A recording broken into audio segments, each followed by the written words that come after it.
Welcome back, everybody. Today I'm going to teach you how to free space in your Outlook mailbox. If you've been using Outlook for a while, you might notice your mailbox getting cluttered with old emails, attachments, and items you no longer need. Clearing out this space not only helps your mailbox run more smoothly, but also ensures you don't hit any storage limits. Let's walk through the steps to get your mailbox cleaned up efficiently. Start by opening your Microsoft Outlook app and log into your account to load in your emails. Make sure you're connected to the internet so all your emails can sync properly. This step is essential because you need full access to your mailbox to see what's taking up space and what can be removed.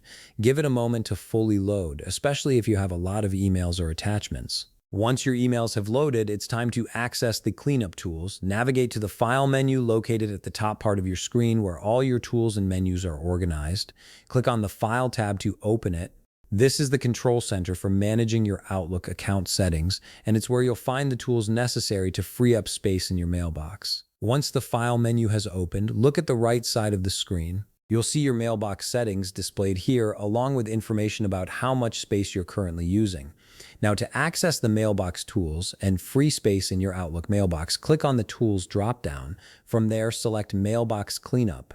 This will open a new window specifically designed to help you manage and reduce the size of your mailbox. A mailbox cleanup window will appear, showing you various ways to free up space. This is where you have full control over what stays and what goes. You can filter old emails by selecting emails based on date, which is particularly useful if you want to remove messages from months or years ago that you no longer need. You can also set up Auto Archive, which automatically moves older emails to an archive folder, keeping your main inbox light and organized.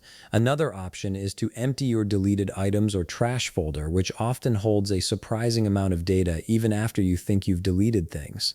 Finally, you can delete all alternate versions of items in your mailbox, such as duplicate emails or conflicting calendar entries, which can quietly consume storage space. And there you have it. You've successfully freed up space in your Outlook mailbox.